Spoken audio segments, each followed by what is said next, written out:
ലാലൂർ ദേവസ്ഥാനമേ അഭയം. കരിനീലിയമ്മേ ശരണം, കരിങ്കുട്ടി സ്വാമി ശരണം, വിഷ്ണുമായ സ്വാമി ശരണം, ലാലൂർ ദേവസ്ഥാനമേ അഭയം. നമസ്കാരം, ലാലൂർ ദേവസ്ഥാനാണ്.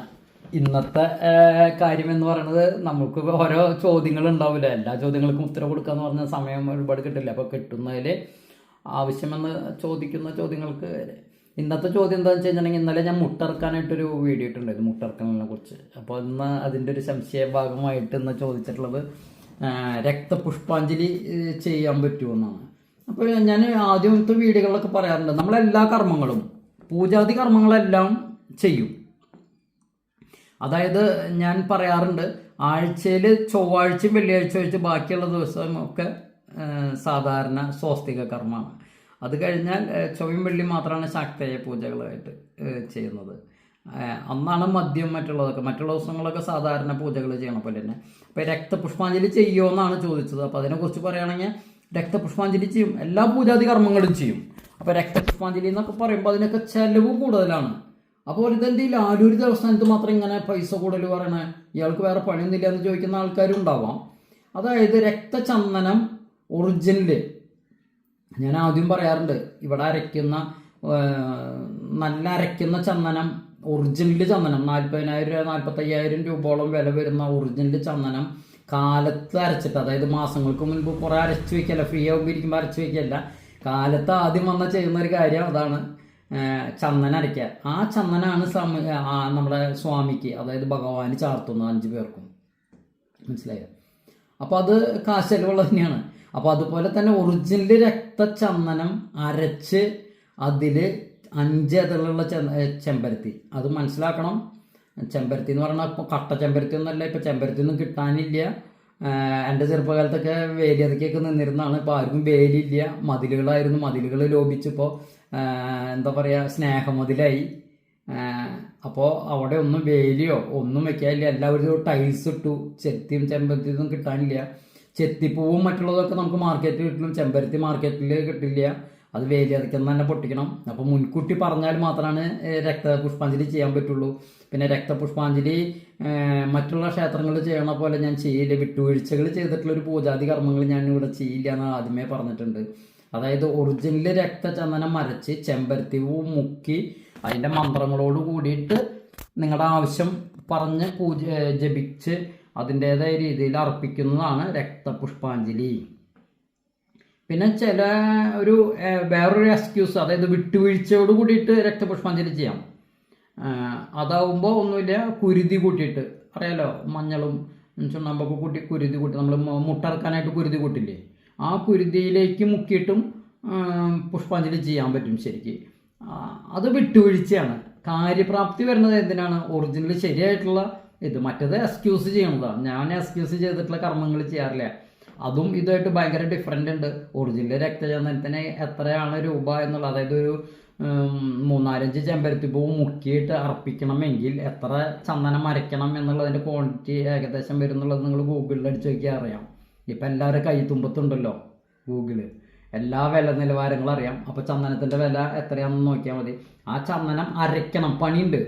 മറ്റേത് ഒരു മിക്സിയിലിട്ട് അടിക്കുക, അല്ലെങ്കിൽ കലക്കുക, ചുണ്ണാമ്പും മഞ്ഞളും കലക്കിയാൽ കുരുതിയിൽ മുക്കിയിട്ട് അർപ്പിക്കാം.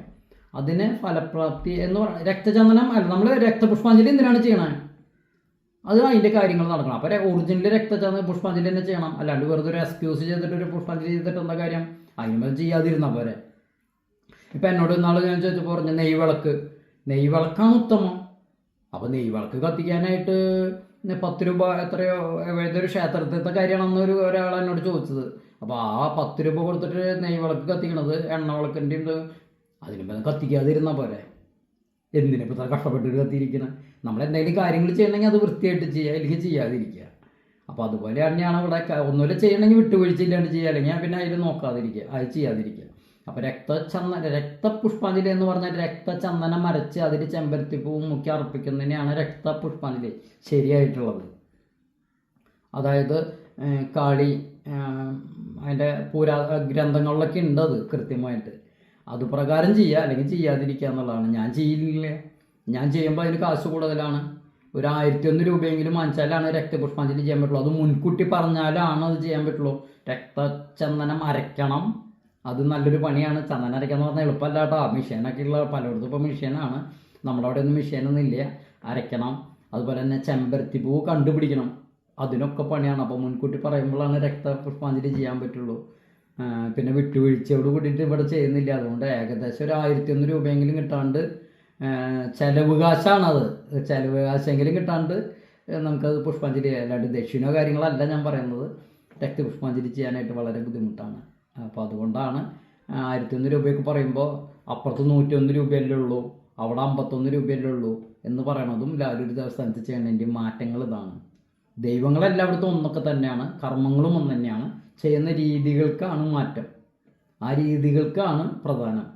ഇവിടെ കുരുതി കഴിക്കണമെങ്കിൽ കോഴിക്കുരുതി കഴിക്കണമെങ്കിൽ കോഴീനെ കൃത്യമായിട്ട് ആ പൂജയും കർമ്മങ്ങളൊക്കെ ചെയ്തിട്ടാണ്.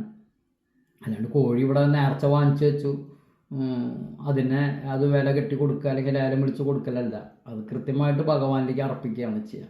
അതുപോലെ തന്നെ ഓരോ കർമ്മങ്ങളും ഇവിടെ ചെയ്യുന്നതിൽ വിട്ടുവീഴ്ച ചെയ്യാൻ കൂടാണ്ടാണ് ചെയ്യുക.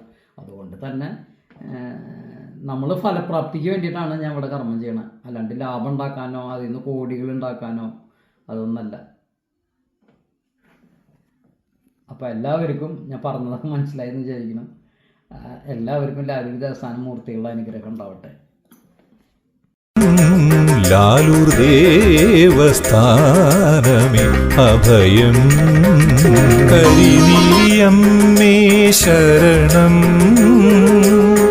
കരിങ്കുട്ടി സ്വാമി ശരണം, വിഷ്ണുമായ സ്വാമി ശരണം, ലാലൂർ ദേവസ്ഥാനമേ അഭയം.